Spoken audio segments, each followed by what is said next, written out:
yesterday, we were basing those on the absentee ballot differences, and when they looked and did their reconciliation process on it, they discovered that they had accidentally uploaded those into their election day totals. So their totals will not change, but the vote type will change when they make that change today. So outside of that, we don't have any other numbers that we are aware of. But again, I want to remind everybody, we have ballot curing processes through today for absentee ballots, verification process for provisional ballots, and we can still get any military or UOCAVA ballots in by close of business today if they were postmarked on Tuesday, election day.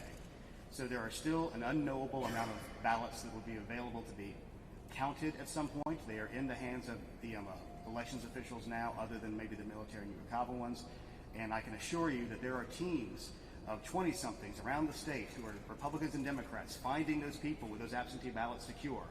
And they're going through that process in county by county, in ones and twos. And just to preempt a question, I know it's going to come up, are we seeing any widespread fraud? Are we seeing anything that makes us question the outcome of the election? We're not seeing any widespread irregularities. We're not seeing anything widespread. We are investigating any credible accusation with any real evidence behind it. But let me tell you one thing. When you have a narrow margin, little small things can make a difference. So everything's going to have to be investigated to protect the integrity of the vote. Our office intends to do that. And like I said, if you get a wide margin, it doesn't matter as much. Narrow margin, it does. We are literally looking at a margin of less than, a large high school. So we understand that in this state. The county officials are aware of that. Our investigators are aware of that. So it's an important thing to protect the integrity of this election from all sides. With that, I'll take any questions you'll have. Dave, Yes. with the margin we have and with the certainty of a recount, are we going to know who won the presidency in Georgia by the end of November? With the timeline we have laid out, essentially, let's go through the timeline again. So we should be able to know by the end of November because, remember, we have a mid-December deadline in order to seat electors.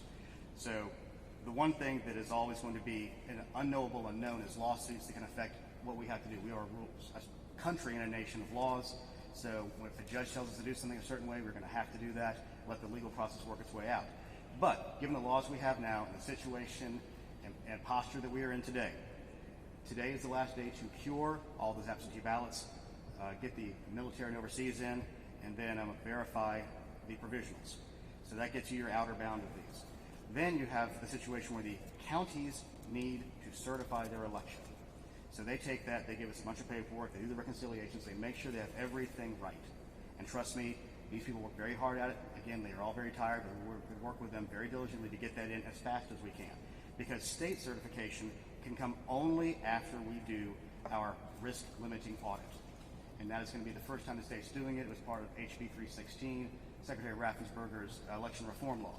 So that happens. And then we're going to have the state certification. Now, the outward bound of that is November 20th. Our hope and intent, working with the counties, is to move that earlier. And at that point, whomever comes in second, whether it be President Trump or Vice President Biden, either one of them, who's ever in second place, can request that recount if it's within 0.5%. But you can't do a recount until after the audit and after the certification. With the most interpretations of the law right now, you cannot do it. A recount cannot be requested until the election is certified. And that would take about 5 days. We have no way of knowing right now. We've never done a statewide recount with a brand new system, so we are hoping that it would be a week, but we have no way of actually knowing that at this point. The president's name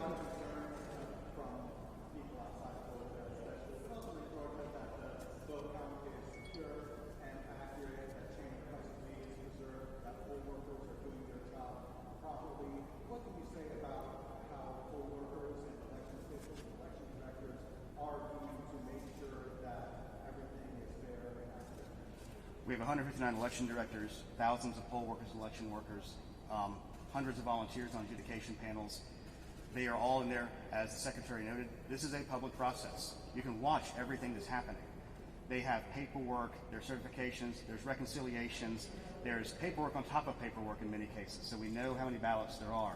One of the things we know from Wednesday night on, we knew the basic amount of ballots that were there. With the slight moving target of the military coming in, the absentee ballots being cured, and the potential provisionals, because those are all essentially unknowable at the end of the night on Tuesday. People ask the question, well, why can't you know exactly how many you have? Because it's impossible, because the law allows for these things to be done to protect the ballots of those who we really want to make sure get the vote. So in general, and specifically, this office has worked very hard through the reforms in HB 316, which also allow for notifications to be immediately sent out for ballots that are received towards the end of the process that need to be cured.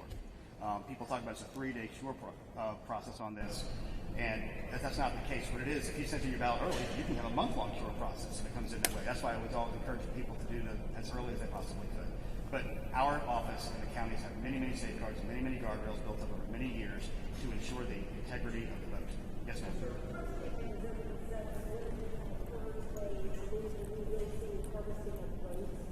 Can you talk a little bit more about the investigations that you guys do on there and harvesting of votes? Well, I'm not going to talk about an ongoing investigation at this time, but harvesting votes for a recount would be difficult because you already have the outward edge of what the recount already showed, or the original count already showed. Yes, sir.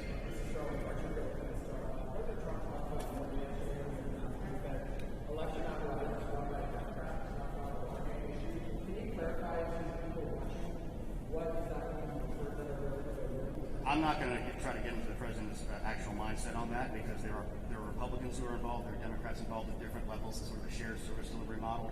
There are Republican election directors, there are Democrat election directors. Obviously, Secretary Raffensperger is a Republican. I'm a Republican. I don't make any bones about that. Anybody who knows me, and I've suddenly had a lot of people look at my Twitter feed and my LinkedIn. It's pretty obvious. So, in general, we have people who have partisan beliefs. But the job of elections directors in this office is to count every legal vote, follow the law, and assure that every legal vote is counted and the will and intent of the voters are made. Do you think that the curing process and the absentee from military, is that going to be enough to make a difference? We have no way of knowing. It possibly could. The one thing people ask me with this 8,900 potential military ballots coming in, they ask me how many. I said, I don't know. I'll tell you one thing. It'll be more than 0. It'll be less than 8,900. So, Yes. do you know that those ballots are coming in indeed today? Or is there uncertainty about As I said, we can't know because they're in the post office. It's like I said, it'll be more than 0 and less than 8,900. Yes, sir. Gabriel, have there been any challenges by any anyone watching the counts? Have there been any challenges to any of the votes? I'm not aware of any at this time. Yes.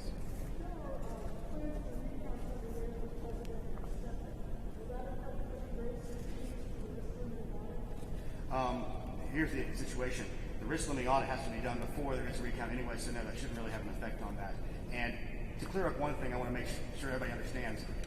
The law in Georgia is that the candidates must be within 0.5% of each other in order to have a recount. So I'm hearing speculation potentially about a recount in the United States Senate race involving Mr. Ossoff and Senator Perdue.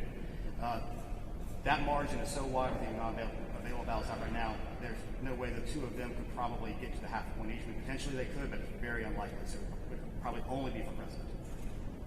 Here we go.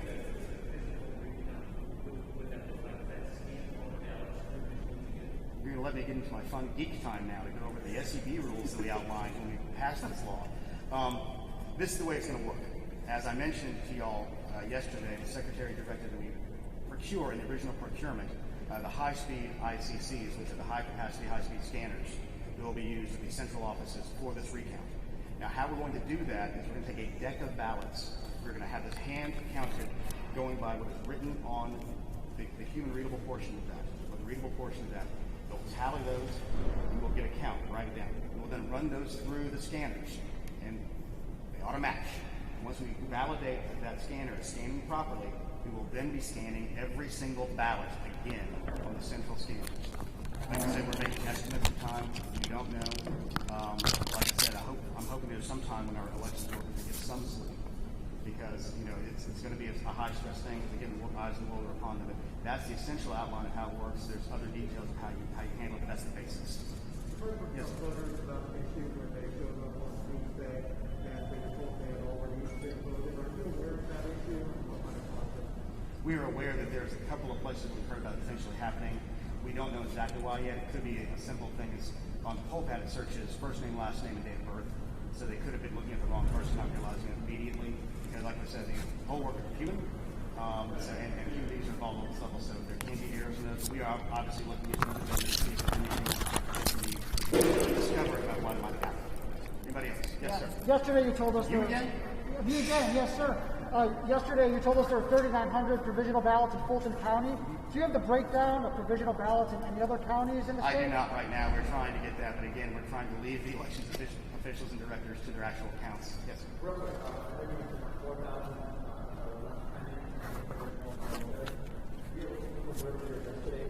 This could be done by the time. You think some level of time on when we can do that for everyone by the Well, here's the reality. I think the ballots here today will probably be done today, tonight. But remember, close of business means there's stuff coming in and close of business. So we don't know the volume of those. We don't know where they're going to be. Somebody could have left, they could be exhausted and have to get the mail, after that. So there's no way of knowing exactly. I anticipate we should get closer to final on Saturday. People going through their damaged ballots, make sure they get reconciled properly, copied and duplicated properly, and scanned. So it'll be probably this weekend. And normally, it wouldn't matter if the difference wasn't 1,000 votes. Yes, sir. Has the president or vice president contacted your office, and what was that conversation? No, so no conversation. You mentioned we're hearing a lot about counting of ballots in Georgia and the speed of counting them. Is this a counting problem, or is this simply a matter of the margin of the fact that we have so close to election? There's two things in here. I know many people seem to forget we were still in the middle of a pandemic during a lot of this. So Georgia historically has about 5% absentees. This time it's like close to a third. And that's about 1.25 million ballots that we're having to count. So they've never had to handle the volume of paper before. And they're having to handle the volume of paper and the handling and all of the ballot custody rules around those things. There's extra things we never had to deal with before. I think we're going to make t-shirts that says I survived the 2020 election where we have a pandemic, merging elections, hurricane, and then recounts. So that's what we are planning. It's a mainly a question of volume.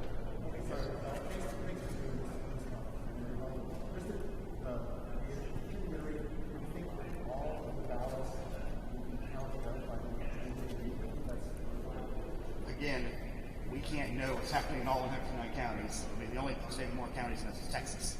So we anticipate most of them will be. And the problem is they can find a couple things within the reconciliations. That's why you have certification to get to that final number. And we're trying to get the counties to certify as fast as they can so we can move to a risk limiting audit so that we can certify as fast as we can and move to what looks like a likely recount called by either one of the second place candidates.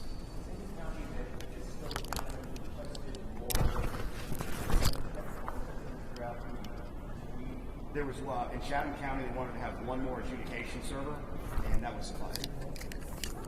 Yes.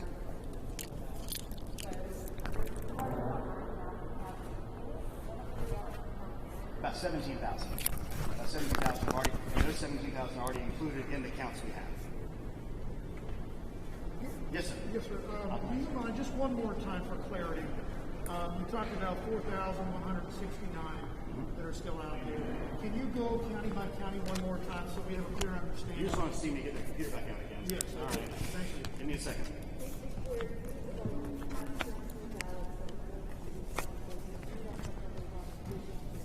Correct, except for there are 400 election day ballots that are included in the Gwinnett totals. That's the only other difference. All right, so we'll start from the top. Cherokee, 150. Cobb, 75. Floyd, 444. Gwinnett, approximately 3,500. And for a total of 4,169. Absentee. Absentee, except for 400 of the ones in Gwinnett that were a part of the early voting that they had to rescan.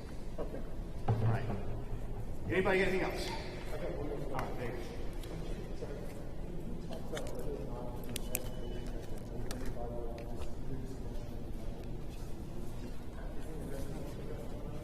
Not that I'm aware of. I mean, and I'm going to put some clarity to this because we have some more information about it. It wasn't a water main break. What it was during the off season and during the pandemic, they shut off the toilets.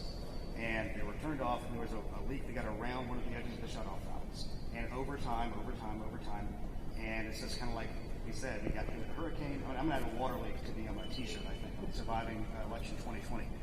All right, anything else? All right, thank you. Thank you. Yeah.